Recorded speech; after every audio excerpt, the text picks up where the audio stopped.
আসসালামু আলাইকুম। আমি ওয়াইদুল ইসলাম, উজিরপুর বরিশাল থেকে। প্রিয় নবম দশম শ্রেণীর শিক্ষার্থীরা, আজকে আমি তোমাদের হিসাব বিজ্ঞান বইয়ের নবম অধ্যায় রেওয়ামিল নিয়ে আলোচনা করব। আশা করি আজকে কাজটি উপভোগ করলে তোমাদের রেওয়ামিলে আর কোনো সমস্যা থাকবে না। প্রথমেই রেওয়ামিল করার আগে তোমাদের জানতে হবে যে রেওয়ামিলে কোন লেনদেনগুলো আসবে না। রেওয়ামিল করার আগে কি জানতে হবে? কোন লেনদেনগুলো রেওয়ামিলে অন্তর্ভুক্ত হবে না বা কোন লেনদেনগুলো রেওয়ামিলে আসবে না। তাহলে দেখো, রেওয়ামিলে যে লেনদেনগুলো আসবে না এগুলো সবাই লিখে নাও। রেও মিলে যে লেনদেনগুলো আসবে না। দেখো, রেওয়ামিলে যে লেনদেনগুলো আসবে না, হাতে নগদ 1 তারিখেরটা, হাতে নগদ ব্যাংক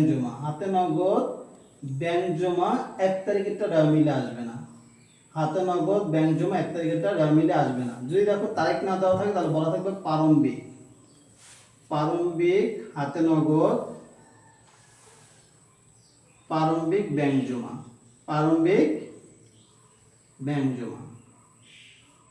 দেখো, রেওয়ামিলে যে লেনদেনগুলো আসবে না, কোন লেনদেনগুলো রেওয়ামিলে আসবে না? হাতে নগদ যদি 1 তারিখ থাকে, হাতে নগদ যদি কি থাকে 1 তারিখ থাকে, সেটা রেওয়ামিলে আসবে না। ব্যাংক জমা যদি 1 তারিখ থাকে, সেটা রেওয়ামিলে কি আসবে না। আর যদি তারিখ দেওয়া না থাকে তাহলে থাকবে প্রারম্ভিক। তারিখ দেওয়া না থাকলে কি থাকবে? প্রারম্ভিক মানে মাসের প্রথম। প্রারম্ভিক মানে কি? মাসের প্রথম। তাহলে প্রারম্ভিক হাতে নগদ প্রারম্ভিক ব্যাংক জমা কি রেওয়ামিলে কি আসবে না। তারপরে দেখো, সমাপনী মজুত পণ্য। মজুত পণ্যের ক্ষেত্রে সমাপনী মজুত পণ্য বা মজুত পণ্য যদি 31 তারিখ থাকে, মজুত পণ্য 31/12/2018। দেখো, সমাপনী মজুত পণ্য কি রেওয়ামিলে আসবে না। মজুত পণ্য যদি মাসের শেষ তারিখ থাকে, সেটা রেওয়ামিলে আসে না। মাসের শেষ তারিখ যদি থাকে তাহলে রেওয়ামিলে কি আসবে না। আর যদি তারিখ দেওয়া না থাকে তাহলে সমাপনী বলা থাকবে। সমাপনী কি? মাসের শেষ। তাহলে মাসের শেষ তারিখের মজুত পণ্য কি রেওয়ামিলে কি আসবে না। আর এসে দেখো, সমাপনী মণিহারি বা অব্যবহৃত মণিহারি। সমাপনী মণিহারি বা অব্যবহৃত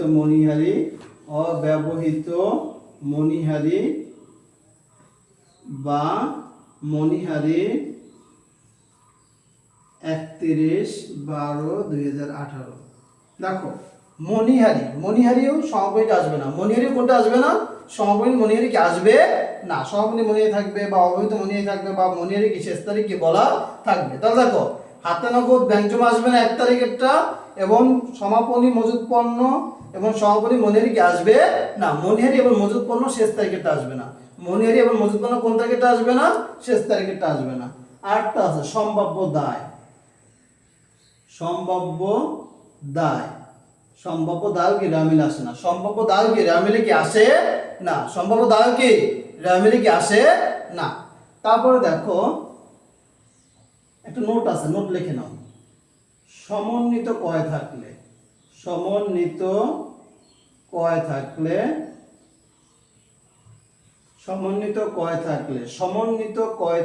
সমাপনী মজুত পণ্য রেওয়ামিলে আসবে। সমাপনী মজুত পণ্য রেওয়ামিলে আসবে।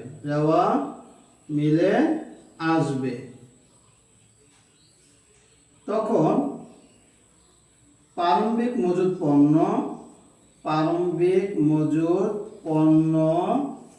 ও ক্রয় রেওয়ামিলে আসবে না।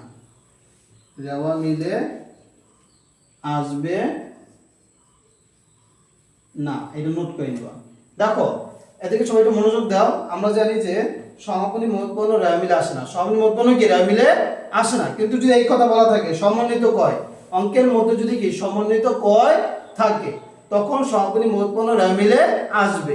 তখন প্রারম্ভিক মজুত পণ্য ও ক্রয় কি রেওয়ামিলে কি আসবে না। দেখো, সমাপনী মজুত পণ্য রেওয়ামিলে আসে না, কিন্তু যদি সমন্বিত ক্রয় থাকে, কি থাকে? সমন্বিত ক্রয় থাকে, তখন আমরা সমাপনী মজুত পণ্য রেওয়ামিলে নিব। তখন আমরা প্রারম্ভিক মজুত পণ্য ক্রয় কি রেওয়ামিলে কি নিব না। এখন দেখো, রেওয়ামিলের মেইন জিনিসটা হচ্ছে তোমাকে ডেবিট ক্রেডিট নির্ণয় করতে হবে। কি নির্ণয় করতে হবে?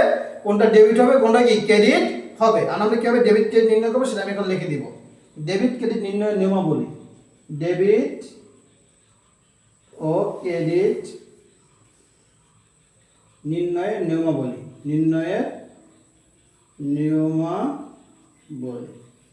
দেখো সকল সম্পদ, 1 নম্বর সকল সম্পদ ডেবিট হবে। সকল সম্পদ ডেবিট হবে। সকল সম্পদ কি হবে? ডেবিট। যেমন মনে করো আসবাবপত্র, দালান কোঠা, ভূমি, এরকম যত সম্পদ থাকবে সকল সম্পদ কি হবে? ডেবিট হবে। সকল সম্পদ কি হবে? ডেবিট। সকল সম্পদ কি হবে? ডেবিট হবে। আমি এখানে কিছু সম্পদের নাম লিখছি। আমি এখানে কি উদাহরণস্বরূপ কিছু সম্পদের কি নাম লিখছি। যত সম্পদ থাকবে, যেটাই সম্পদ হবে, সম্পদ থাকলে কি হবে? ডেবিট হবে। সম্পদ কি হবে? ডেবিট। সকল দায় ক্রেডিট হবে। সকল দায় ক্রেডিট হবে। যেমন মনে করো পাওনাদার, ব্যাংক জমা অতিরিক্ত, ঋণ, এরকম মানে যেটা দায় হবে সেটাই কি হবে? ক্রেডিট হবে। সকল দায় কি হবে? ক্রেডিট হবে। সকল খরচ ডেবিট। সকল খরচ ডেবিট। সকল খরচ কি হবে? ডেবিট হবে। সকল খরচ কি হবে? ডেবিট। যেমন বেতন, ভাড়া, বিদ্যুৎ বিল,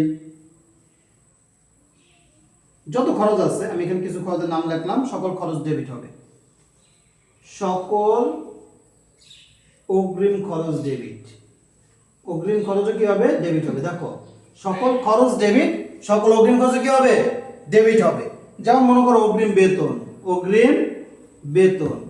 অগ্রিম ভাড়া, এরকম যত অগ্রিম খরচ সকল অগ্রিম খরচ কি? ডেবিট হবে। কারণ অগ্রিম খরচ ডেবিট হবে কেন? অগ্রিম খরচ সম্পদ। অগ্রিম খরচ কি? সম্পদ। কারণ আমরা জানি সকল সম্পদ যেহেতু ডেবিট হবে, সকল অগ্রিম খরচও কি? ডেবিট হবে। কেউ অগ্রিম খরচ সম্পদ, মনে করো আমি 5 মাসের বেতন তোমাকে অগ্রিম, 5 মাসের বেতন তোমায় কি দিছি? অগ্রিম দিছি। তাহলে তুমি যে পর্যন্ত আমার কাজটা না করবে, আমার টাকাটা তোমার কাছে কি থাকবে? সম্পদ থাকবে। কি থাকবে? সম্পদ। বা আমি 5 মাসের বাড়ি ভাড়া দিছি, যে পর্যন্ত আমি বাড়িতে না থাকবো 5 মাস, ওই পর্যন্ত টাকাটা বাড়িওয়ালার মালিকের কাছে আমার টাকা কি থাকবে? সম্পদ থাকবে। কি থাকবে? সম্পদ। এর জন্য অগ্রিম খরচটা কি? সম্পদ। অগ্রিম খরচ সম্পদ। যেহেতু সম্পদ ডেবিট হয়, তাহলে অগ্রিম খরচও কি হবে? ডেবিট হবে। তারপর দেখো সকল বকেয়া খরচ ক্রেডিট। সকল বকেয়া খরচ, অগ্রিম খরচ ডেবিট, বকেয়া খরচ ক্রেডিট। যেমন বকেয়া বেতন, বকেয়া ভাড়া।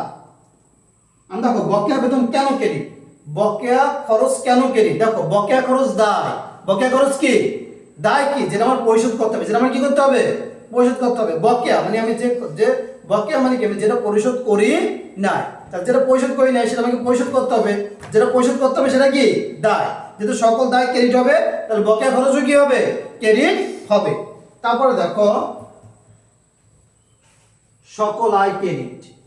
সকল আয় ক্রেডিট।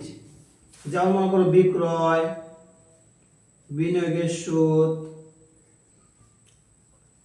ব্যাংক জমার সুদ। দেখো সকল আয় ক্রেডিট হবে। তারপর দেখো সকল অগ্রিম আয় ক্রেডিট। সকল অগ্রিম আয় ক্রেডিট। অগ্রিম আয় বা অনুপার্জিত আয়। অগ্রিম আয় 8 নাম হচ্ছে অনুপার্জিত আয় ক্রেডিট। যেমন মনে করো অগ্রিম ভাড়া প্রাপ্তি, অগ্রিম কমিশন প্রাপ্তি। তারপরে দেখো অগ্রিম আয়টা কি? দেখো অগ্রিম আয়টা হচ্ছে দায়। অগ্রিম আয় কি? দায়। মানে কিরকম ভাবে অগ্রিম আয় দায়? মনে করো আমি তোমাকে একটা কাজ করে দিব, এর জন্য আমি তোমার কাছ থেকে 5 মাসের টাকা অগ্রিম নিছি। যে পর্যন্ত আমি তোমার কাজটা না করে দেব, আমি তোমার নিকট কি? দায়বদ্ধ। কি? দায়বদ্ধ। আমি কাজটা না করে দিলে তুমি মানে আইয়া চুলের মুখে ধরে আমার টাকা নিছেন কেন? আমার টাকা দেন, ধরবা না? তাহলে অগ্রিম আয়টা কি? দায়। অগ্রিম আয় কি? দায়। সকল প্রকার দায় যেহেতু ক্রেডিট, তাহলে অগ্রিম আয় কি হবে? ক্রেডিট হবে। অনাদায়ী আয়। দেখো অনাদায়ী আয় জিনিসটা কি?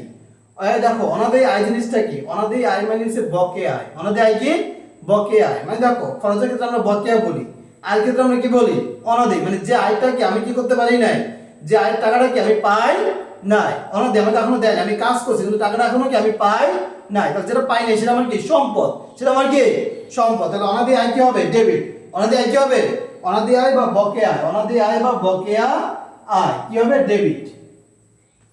যেমন অনাদায়ী বিনিয়োগের সুদ, অনাদায়ী বিনিয়োগের সুদ, অনাদায়ী বিনিয়োগের সুদ, এরকম যত বকেয়া থাকবে সকল বকেয়া ডেবিট হবে। প্রাপ্যযুক্ত যা থাকবে, প্রাপ্যযুক্ত যা থাকবে তা ডেবিট। যেমন প্রাপ্য বিল, প্রাপ্য বিল, প্রাপ্য ভাড়া, প্রাপ্য ভাড়া, প্রাপ্য কমিশন,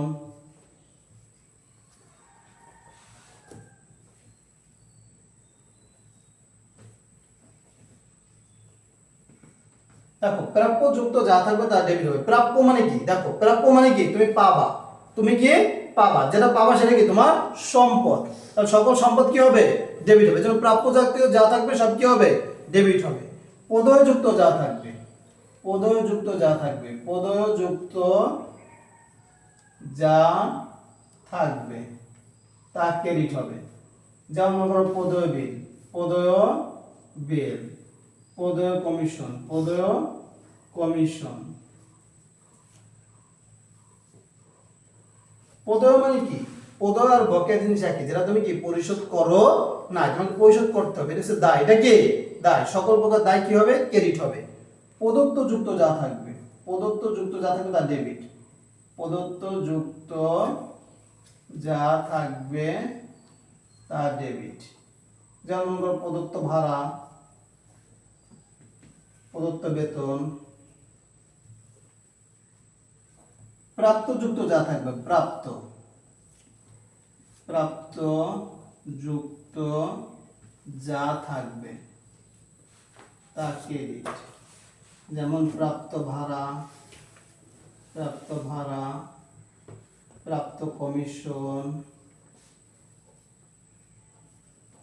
হ্যাঁ এরকম প্রাপ্তযুক্ত যা থাকবে তা কি হবে ক্রেডিট হবে, প্রাপ্তযুক্ত যা থাকবে তা কি হবে ক্রেডিট হবে। তারপরে দেখো সকল সঞ্চিতি ক্রেডিট, সকল সঞ্চিতি ক্রেডিট হবে, সকল সঞ্চিতি কি হবে ক্রেডিট হবে। শুধু পাওনাদার বার্তা সঞ্চিতি ডেবিট, পাওনাদার বা প্রদেয় বিলের বার্তা সঞ্চিতি ডেবিট, প্রদেয় বিলের বার্তা সঞ্চিতি ডেবিট। দেখো সকল সঞ্চিতি ক্রেডিট হবে, শুধু পাওনাদার বা প্রদেয় বিলের বার্তা সঞ্চিতি ক্রেডিট হবে। তারপরে দেখো সকল শুল্ক, সকল শুল্ক ডেবিট, সকল শুল্ক ডেবিট। মনে করো আমদানি শুল্ক, আমদানি শুল্ক বা রপ্তানি শুল্ক, শুধু শুল্ক, সকল শুল্ক ডেবিট হবে। সকল পরিবহন ডেবিট, সকল পরিবহন ডেবিট হবে, সকল পরিবহন ডেবিট হবে, সকল পরিবহন ডেবিট। ক্রয় পরিবহন, ক্রয় পরিবহন, বিক্রয় পরিবহন, সকল পরিবহন ডেবিট,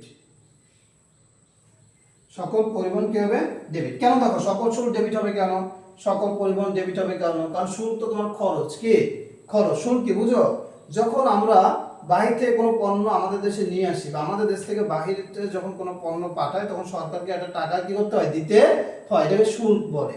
যখন আমরা বাহির থেকে কোনো পণ্য আমাদের দেশে নিয়ে আসি সেটাকে বলে আমদানি শুল্ক, ঠিক আছে। আর যখন আমাদের দেশ থেকে বাইরে কোনো পণ্য পাঠায় সেটাকে বলে রপ্তানি শুল্ক, ঠিক আছে। পরিবহন কি, ক্রয় পরিবহন, বিক্রয় পরিবহন। দেখো ক্রয় করে যখন আমি আমার গুদামে পণ্য নিয়ে আসি সেটা হচ্ছে ক্রয় পরিবহন, কি পরিবহন ক্রয় পরিবহন, এটা তো আমার খরচ। আবার গুদামের পণ্য যখন আমি বিক্রয় করতে যাই তখন বিক্রয় পরিবহন দিতে হয়, তাহলে বিক্রয় পরিবহনটাও কি তোমার খরচ, যেহেতু খরচ ডেবিট, সকল পরিবহন তো খরচ, এর জন্য সকল পরিবহনে কি হবে ডেবিট হবে, ঠিক আছে। তারপরে দেখো ক্রয় ফেরত, ক্রয় ফেরত, ক্রয় বার্তা, ক্রয় ফেরত, ক্রয় বার্তা বা ক্রয় ফেরত 8 নাম্বার আছে বই ফেরত ক্রেডিট।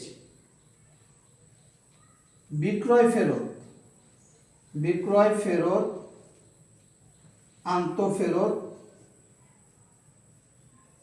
বিক্রয় বার্তা ডেবিট হয়, বিক্রয় বার্তা ডেবিট। দেখো ক্রয় ফেরত, ক্রয় বার্তা, বই ফেরত কি হবে? ক্রেডিট হবে। বিক্রয় ফেরত, বিক্রয় বার্তা বা আন্তঃফেরত কি হবে? ডেবিট হবে। কি হবে? ডেবিট। ঠিক আছে। তারপর দেখো দেনাদার, দেনাদার আরেকটা নাম হচ্ছে পুস্তক ঋণ, পুস্তক ঋণ বা এটা আরেকটা নাম হচ্ছে যাইয়া উত্তোলন। ডেবিট, দেনাদার যেহেতু সম্পদ, এগুলো সবগুলোই কি হবে? ডেবিট হবে। সবগুলোই কি হবে? আর দেনাদারের নাম না থেকে থাকতে পারে পুস্তক ঋণ। আমরা ঋণ থাকলে ভাবতে পারি এটা দায়, না, পুস্তক ঋণ মানে দেনাদার। পুস্তক ঋণ অর্থ কি? দেনাদারের আরেকটা নাম হচ্ছে পুস্তক ঋণ বা উত্তোলন। কি? উত্তোলন। উত্তোলন কি? দেনাদার।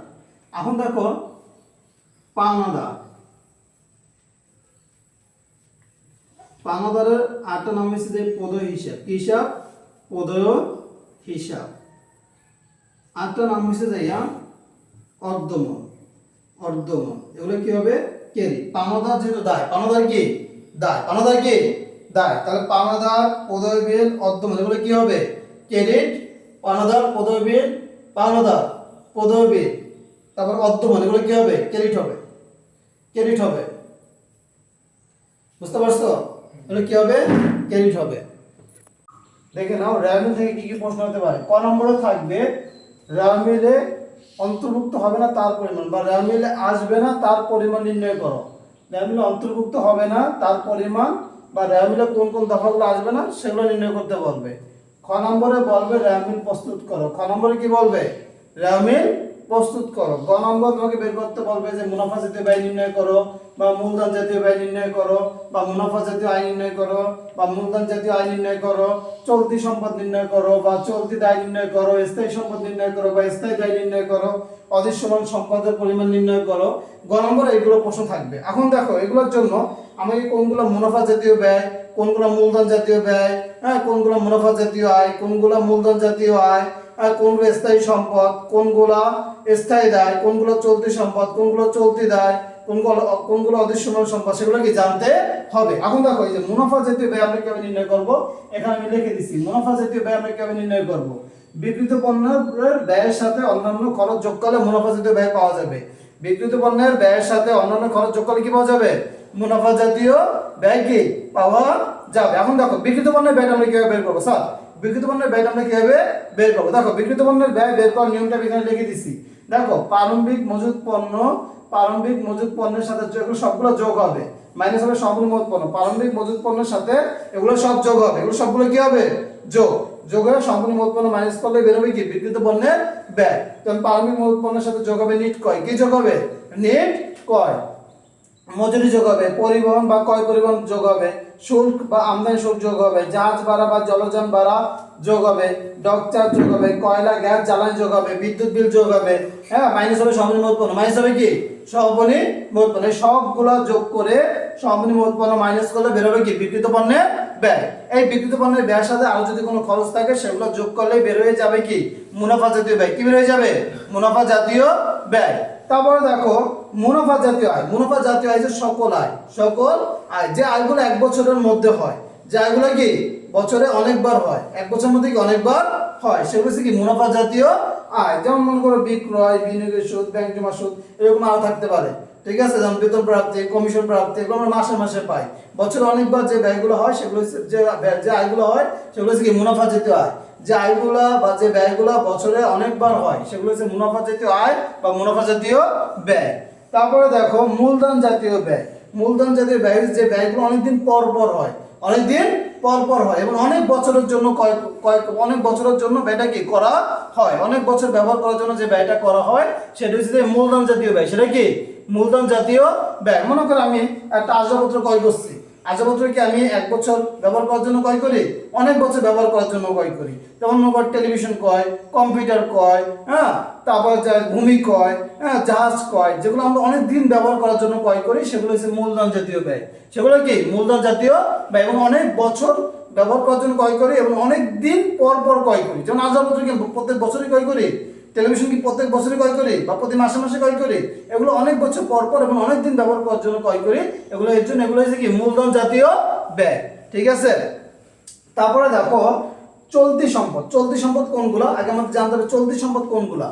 যে সম্পদগুলো সহজেই এক বছরের মধ্যেই নগদ টাকায় রূপান্তর করা যায়। কিতে রূপান্তর করা যায়? নগদ টাকায়। সেগুলো হচ্ছে চলতি সম্পদ। যে যে চলতি সম্পদ কোনগুলো? যে সম্পদগুলো এক বছরের মধ্যে, যে সম্পদগুলো কি এক বছরের মধ্যেই নগদ টাকায় কি করা যায়? রূপান্তর করা যায়, সেগুলো হচ্ছে চলতি সম্পদ। যেমন আমি এখানে চলতি সম্পদগুলো লিখে দিছি। যেমন হাতে নগদ, তোমার নগদ টাকায়। ব্যাংক জমা, তুমি যে কোনো সময় কি নগদ টাকা কি করতে পারো? পরিণত করতে পারো। দেনাদার, দেনাদার মানে তুমি যার কাছে টাকা পাবা, এটা দেনাদারের কাছ থেকে আমরা এক বছরের মধ্যে কি টাকা পাই। তারপরে দেখো প্রাপ্য জাতীয়। প্রাপ্য মানে যেটা তুমি পাবা, এটা আমরা এক বছরের মধ্যে আমরা কি আদায় করতে পারি। অগ্রিম খরচ। অগ্রিম খরচ, যে খরচগুলো আমরা অগ্রিম প্রদান করি, যে খরচগুলো আমরা কি করি? অগ্রিম প্রদান করি, এগুলো আমরা এক বছরের মধ্যে আদায় করতে পারি, নগদ টাকা রূপান্তর করতে পারি। বকেয়া, আমি কাজ করছি কিন্তু টাকাটা এখনো পাই নাই, কাজ করছি টাকাটা এখন কি পাই নাই, এগুলো হচ্ছে বকেয়া। বকেয়া হচ্ছে চলতি সম্পদ। সমাপনী মূলধন সেটা আমি এক বছর মধ্যে কি টাকায় রূপান্তর করতে পারি। অবৈধ মনিধি। অবৈধ মনিধি যে মনিটা আমি ব্যবহার করি না, এটা আমি এক বছরের মধ্যে কি নগদ টাকা রূপান্তর করতে পারি। তাহলে এগুলো হচ্ছে চলতি সম্পদ, এগুলো কি চলতি সম্পদ। এবার দেখো চলতি দায়। চলতি দায় কোনগুলা? চলতি দায় হচ্ছে যাইয়া ব্যাংক জমা অতিরিক্ত, পাওনাদার, পদযুক্ত যা থাকবে, বকেয়া খরচ, অগ্রিম আয়, আয়কর সঞ্চিত। এখন দেখো চলতি দায় জিনিসটা কি? চলতি দায় হচ্ছে যে দায়গুলো এক বছরের মধ্যে পরিশোধ করতে হবে। কত বছরের মধ্যে পরিশোধ করতে হবে? এক বছরের মধ্যে কি করতে হবে? পরিশোধ করতে হবে। এগুলো হচ্ছে চলতি দায়। এগুলো কি চলতি দায়। যেমন মনে করো ব্যাংকের মধ্যে, ব্যাংক থেকে তুমি ঋণ নিয়েছো, ব্যাংকের যে জমা টাকা ছিল তার অতিরিক্ত উত্তোলন করছে, তুমি এক বছরের মধ্যে কি করতে হবে? পরিশোধ করতে হবে। তারপরে মনে করো পাওনাদার, পাওনাদার কি তোমার টাকা পাবে, টাকা তোমার এক বছরের মধ্যে কি করতে হবে? পরিশোধ করতে হবে। তারপরে মনে করো পদযুক্ত। পদযুক্ত মানে পাওনাদার টাইপেরই, এবার তোমাকে কি এক বছরের মধ্যে কি করতে হবে? পরিশোধ করতে হবে।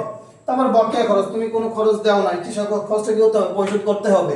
এগুলো আমরা এক বছরের মধ্যে পরিশোধ করি, এর জন্য এগুলো কি চলতি দায়। তারপর দেখো স্থায়ী দায়। স্থায়ী দায়, যে স্থায়ী দায় বা দীর্ঘমেয়াদী দায়, একই কথা, স্থায়ী দায় বা দীর্ঘমেয়াদী দায়। যে দায়টা মানে যেটা আমরা যে দায়টা আমরা দীর্ঘ সময়ের জন্য নেই, দীর্ঘ সময় ধরে কি পরিশোধ করি, সেটা হচ্ছে যে স্থায়ী দায়। যেমন ঋণ আমরা অনেক বছরের জন্য আমরা ঋণ নিই, যে 5 বছর 10 বছর, এগুলো হচ্ছে স্থায়ী দায়। এগুলো কি স্থায়ী দায়। স্থায়ী দায় হচ্ছে ঋণ বা বন্ধকি ঋণ। ঋণ বা বন্ধকি ঋণ। বন্ধকি ঋণ কি? কোনো কিছু বন্ধক দিয়ে আমরা যে ঋণটা নিই সেটাকে বলে বন্ধকি ঋণ। তারপরে দেখো স্থায়ী সম্পদ। স্থায়ী সম্পদ আর মূলধন জাতীয় ব্যয় একই, আমি একটু যেটা বুঝালাম, যে সম্পদটা আমরা দীর্ঘদিন পর পর কিনি এবং দীর্ঘদিন ব্যবহারের জন্য যেটা আমরা ক্রয় করি, সেটা হচ্ছে কি স্থায়ী সম্পদ। যেমন আসবাবপত্র, দালান কোঠা, ভূমি, হ্যাঁ, গহনাপত্র, ঘোড়া গাড়ি বা প্রাইভেট কার, এগুলো হচ্ছে স্থায়ী সম্পদ। এগুলো কি স্থায়ী সম্পদ। তারপর দেখো অদৃশ্যমান সম্পদ। যে সম্পদটা কি দেখা যায় না, ধরা যায় না, ছোঁয়া যায় না, কিন্তু উপলব্ধি করা যায়। ঠিক আছে, সেটা হচ্ছে যে স্থায়ী সম্পদ। যেমন সুনাম। কি? সুনাম। দেখো যে আমরা বিভিন্ন যে যেমন স্কল কোম্পানি ওষুধ খাই, কিসের জন্য? তাদের সুনামের জন্য। কিসের জন্য? সুনাম। তার সুনাম কি হিসেবে কাজ করে? সম্পদ হিসেবে কি কাজ করে। সুনাম বলো, প্যাটেন্ট বলো, ট্রেডমার্ক বলো, কপিরাইট বলো, এগুলো হচ্ছে অদৃশ্যমান সম্পদ। এখান থেকে মনে আমরা একটা বাদ পড়ে গেছিল যে মূলধন জাতীয় আয় কি? মূলধন জাতীয় আয়। মূলধন জাতীয় আয় হচ্ছে এই যে ঋণ, তারপরে মূলধন বা কোনো আমরা যদি স্থায়ী সম্পদ বিক্রয় করে যদি আমরা কোনো টাকা পাই, সেটা কি হবে? মূলধন জাতীয় আয় হবে। ঠিক আছে, দেখো এই সূত্রের আলোকে আমরা একটা অঙ্ক করব। আমি এতক্ষণ যে সূত্রগুলো আলোচনা করছি সেই সূত্রের আলোকে আমরা একটা কি অঙ্ক এখন প্রস্তুত করব। এটা তোমাদের নবম শ্রেণীর বইয়ে 1 নম্বরে অঙ্কটা এভাবে দেওয়া আছে। বইয়ের 1 নম্বর রামিল অধ্যায় সৃজনশীল এটা কি দেওয়া আছে। দেখো কি বলছে, শিহাব এন্ড ব্রাদার্সের 2025 সালের ডিসেম্বর মাসে উদ্ধৃত ছিল নিম্নরূপ। দেখো এই উদ্ধৃতগুলো দিয়ে আমাকে এটা রামিল প্রস্তুত করতে হবে। এখানে ক নম্বর কি বলছে, শিহাব এন্ড ব্রাদার্সের রামিলে যে যে দফাগুলো অন্তর্ভুক্ত হবে না তার মোট পরিমাণ নির্ণয় করো। খ নম্বর কি বলছে, উপযুক্ত খতিয়ান উদ্ধৃত দ্বারা শিহাব এন্ড ব্রাদার্সের একটি রামিল প্রস্তুত করো।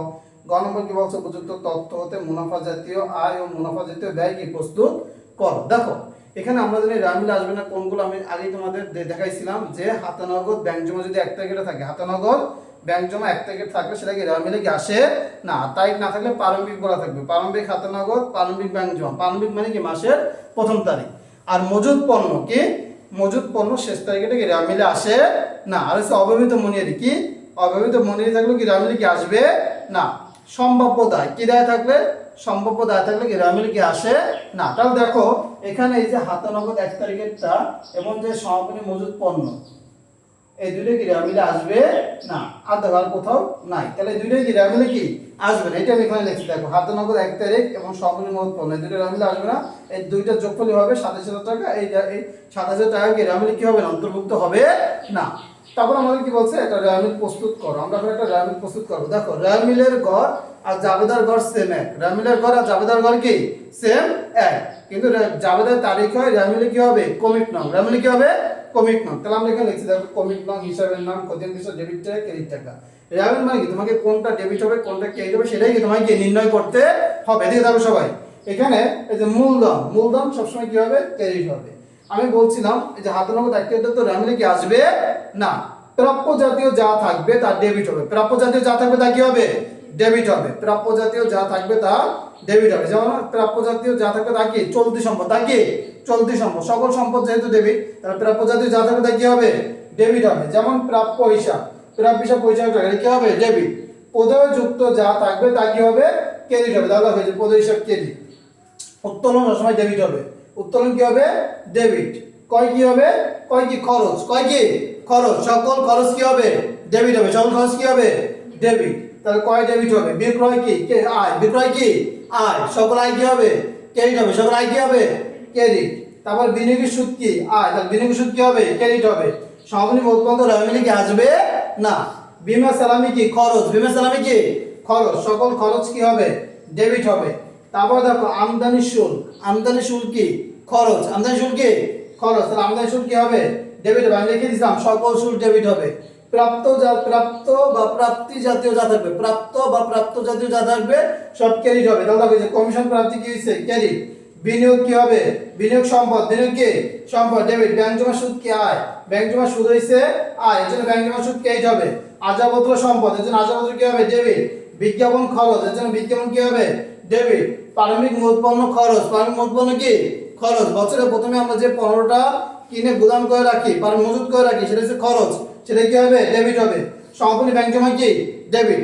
এখন দেখো এই ডেবিট পাস যোগ করলে কত টাকা হয়, দেখো ডেবিট পাস যোগ করলে কত টাকা হয় 25,000, তারপর কত 10,000, তারপর কত 30,000, তারপর কত 5,000, তারপরে কত 3,500, তারপরে কত 30,000, তারপর কত 40,000, তারপর কত 1,000, 25,000 যোগ 6,000 কত হয় 1,75,500, 1,75,500। আমরা কি একবার যোগ করব, দেখো 1,10,000, তারপরে 15,000, তারপরে 45,000, তারপরে 3,000, তারপর কত 2,000, তারপরে 500, কত হবে 1,75,500। রেওয়ামিলে ডেবিট পাস ক্রেডিট পাস কি হবে সমান হবে, রেওয়ামিলে ডেবিট পাস ক্রেডিট পাস কি হবে সমান হবে। আর যদি সমান না হয়, যদি কি সমান না হয় তাহলে তোমাকে মিল করে দিতে হবে। কি করে দিতে হবে মিল, যে পাশে টাকা বেশি ওই পাশে টাকা দুই পাশে রাখবা, যে পাশে কম থাকবে যে পাশে কি থাকবে কম থাকবে অনিশ্চিত হিসাব লেখা। যেমন এখানে 8 রাখবো 17 নম্বর দিয়ে অনিশ্চিত হিসাব লেখা। মনে করো এই পাশে আছে 1,65,000, 75,000 কি নাই এখানে মনে করো যোগ করে 1,65,000 হয়েছে, আর এই পাশে কি 1,75,000, যে পাশে টাকা বেশি ওই পাশে টাকা দুই পাশে লাগবা। এখানে 1,75,500, এখানে কি লাগবে 1,75,500। এই পাশে যত টাকা কম আছে, মনে করো এখানে 1,65,000, তাহলে কম আছে কত 10,500 টাকা। তাহলে এখানে যে 17 নম্বর লিখি অনিশ্চিত হিসাব লাগবে, কি লাগবা মনে করো 17 নম্বর লিখি এখানে অনিশ্চিত হিসাব লাগবে। অনিশ্চিত হিসাব লিখে যে পাশে কম থাকবে এই পাশে কম থাকলে এই পাশে, এই পাশে কম থাকলে এই পাশে, যে পাশে কম থাকবে এই পাশে লিখতে হবে। তাহলে দুই পাশের যোগফল কি করতে হবে মিলাইয়া দিতে হবে, ঠিক আছে। এর এখানে তো অনিশ্চিত হিসাব নাই, এটা আমি বোঝানোর জন্য তোমাদের এখানে লিখে দিলাম। বুঝতে পারছো, বুঝতে পারছো রেওয়ামিলের যোগফল সবসময় কি হবে সমান হবে। ওকে, এখন দেখো গ নম্বর মুনাফা জাতীয় আয় ও মুনাফা জাতীয় ব্যয়। তাহলে দেখো গ নম্বর জন্য মুনাফা জাতীয় আয়, মুনাফা জাতীয় আয় ও মুনাফা জাতীয় ব্যয়ের পরিমাণ, মুনাফা জাতীয় ব্যয়ের পরিমাণ নির্ণয়, ব্যয়ের পরিমাণ নির্ণয়। দেখো মুনাফা জাতীয় আয় শুধু সেই জিনিসগুলো আসবে সকল আয়, মুনাফা জাতীয় কোন জিনিসগুলো আসবে সকল আয়, ঠিক আছে। তাহলে দেখো গড়াবে বিবরণ টাকা টাকা, বিবরণ টাকা টাকা, বিবরণ টাকা টাকা। তারপর আমরা মুনাফা জাতীয় আয় নির্ণয় করবো। মুনাফা জাতীয় আয়, দেখো মুনাফা জাতীয় আয়। তাহলে এখানে আয়ের মধ্যে কি কি আছে? বিনিয়োগের সুদ আছে, কি আছে? বিনিয়োগের সুদ। আর কি আছে দেখো? ব্যাংক জমার সুদ, আর আছে কমিশন প্রাপ্তি। তাহলে বিনিয়োগের সুদ, ব্যাংক জমার সুদ, কমিশন প্রাপ্তি, তিনটা হচ্ছে মুনাফা জাতীয় আয়। আর কোনো কি মুনাফা জাতীয় আয় কি নাই, ঠিক আছে? দেখো এখানের মধ্যে আছে যে বিক্রয় আছে, আর কি আছে? বিক্রয়। তাহলে বিক্রয়, বিনিয়োগের সুদ, তারপর হচ্ছে যে কি ব্যাংক জমার সুদ, কমিশন প্রাপ্তি, এই চারটে আছে কি মুনাফা জাতীয় আয়। তা প্রথমে আমরা লিখবো বিক্রয়। কি লিখবো? বিক্রয়। দেখো বিক্রয় কত? বিক্রয় হচ্ছে যে 45,000। বিক্রয় কত? 45,000। তারপর দেখো বিনিয়োগের সুদ। কি? বিনিয়োগের সুদ। বিনিয়োগের সুদ কত? দেখো বিনিয়োগের সুদ, বিনিয়োগের সুদ হচ্ছে যে 3,000 টাকা। কত টাকা? 3,000 টাকা। তারপর হচ্ছে কমিশন প্রাপ্তি। কমিশন প্রাপ্তি কত? 2,000। কমিশন প্রাপ্তি 2,000। তারপর হচ্ছে কি দেখো কমিশন প্রাপ্তি, ব্যাংক জমার সুদ, ব্যাংক জমার সুদ। তা যোগ করো, দেখো ব্যাংক জমার সুদ কত? 500। তা যোগ করো 48,000, 45,000, 48,000, 50, 50,500। তাহলে মুনাফা জাতীয় আয় শেষ। এবার আমরা কি করব? মুনাফা জাতীয় ব্যয়। কি বের করব? মুনাফা জাতীয় ব্যয়। তাহলে দেখো মুনাফা জাতীয় ব্যয় কি কি আসবে? মুনাফা জাতীয় ব্যয়। মুনাফা জাতীয় ব্যয়তে প্রথমে আসবে বিক্রিত পণ্যের ব্যয়। কি আসবে? বিক্রিত পণ্যের ব্যয়ের নিয়ম কি আমি লিখে দিয়েছিলাম? পারমাণবিক উৎপাদনের সাথে নিট ক্রয় যোগ হবে, মজুরি যোগ হবে, আমদানি শুল্ক যোগ হবে, তারপরে তোমার কয়লা, গ্যাস, বিদ্যুৎ বিল যোগ হবে, জাহাজ ভাড়া যোগ হবে, সর্বনিম্ন উৎপন্ন কি হবে? মাইনাস হবে। তাহলে এগুলোর মধ্যে কি আছে? এই যে পারমাণবিক উৎপন্ন আছে, পারমাণবিক উৎপন্ন আছে, আমদানি শুল্ক আছে, তারপরে কয় আছে, কি আছে? কয়। তাহলে এই তিনটা যোগ করে সর্বনিম্ন উৎপন্ন মাইনাস করতে হবে। সর্বনিম্ন উৎপন্ন কি করতে হবে? সর্বনিম্ন উৎপন্ন কি করতে হবে? মাইনাস করতে হবে। মাইনাস করলে বিক্রিত পণ্যের ব্যয় বের হবে। তারপর অন্যান্য খরচ আমরা কি করে দিব? যোগ করে দিব। তাহলে প্রথমে আমরা লিখব বিক্রিত পণ্যের ব্যয়। বিক্রিত পণ্যের ব্যয়। বিক্রিত পণ্যের ব্যয়ের মধ্যে কি কি আছে দেখো। প্রথমে লিখবো আমরা কি? প্রারম্ভিক উৎপন্ন। কি লিখবো? প্রারম্ভিক মজুত পণ্য। প্রারম্ভিক মজুত পণ্য কত? প্রারম্ভিক মজুত পণ্য হইছে, প্রারম্ভিক উৎপন্ন কত? প্রারম্ভিক উৎপন্ন হইছে কত টাকা? 25,000 টাকা। কত টাকা? 25। প্রারম্ভিক উৎপন্নের সাথে দেখো এখানে কি আছে? কয়টাকে যোগ করব? কয় কত? 30,000। কয়? 30,000। তারপর দেখো আমদানি শুল্ক আছে। আমদানি শুল্ক কত? 3,500। আমদানি শুল্ক 3,500। যোগ করে সর্বনিম্ন উৎপন্ন মাইনাস করবা। মাইনাস সর্বনিম্ন উৎপন্ন, সমাপনী মজুদ পণ্য, সমাপনী মজুদ পণ্য।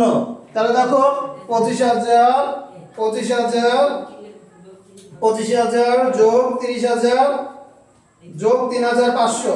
তাহলে কত হলো? 58,500। কত হলো? 58,500। এখানে মাইনাস করব সর্বনিম্ন উৎপন্ন। সর্বনিম্ন উৎপন্ন কত? 12,000। 58,500 থেকে মাইনাস হবে 12,000। তাহলে 58,500 মাইনাস 12,000, তাহলে কত হয়? 46,500। 46,500। এর সাথে যোগ হবে অন্যান্য খরচ। অন্যান্য খরচের মধ্যে কি কি আছে দেখো। এখানে অন্যান্য খরচের মধ্যে কি কি আছে? এখানে কোনো কিছু নাই। এখানে কি আছে? বীমা সালামি আছে, তারপরে আছে যে বিজ্ঞাপন আছে। বীমা সালামি, বিজ্ঞাপন। বীমা সালামি আর বিজ্ঞাপন। বীমা সালামি দেখো, বীমা সালামি দেখো, বীমা সালামি আছে কত দেখো। বীমা সালামি আছে যে 5,000 টাকা। কত টাকা? 5,000 টাকা। তারপরে দেখো আর কি আছে যে বিজ্ঞাপন। বিজ্ঞাপন কত? 1,000। বিজ্ঞাপন 1,000। তাহলে দেখো বিজ্ঞাপন আছে 1,000। আর কোনো খরচ কি আছে? নাই। তাহলে এটা যোগ করলে হবে কত? 52,500। 52,500। এটা হচ্ছে দেয়া মুনাফা জাতীয় ব্যয়। তো আশা করি তোমরা মুনাফা জাতীয় আয় এবং মুনাফা জাতীয় ব্যয়ের পরিমাণ কি বুঝতে পারছো। যদি আমার ভিডিও ভালো লাগে তোমরা অবশ্যই আমার ভিডিও শেয়ার করবে যাতে তোমার বন্ধুদের উপকারে আসে। ধন্যবাদ সবাইকে।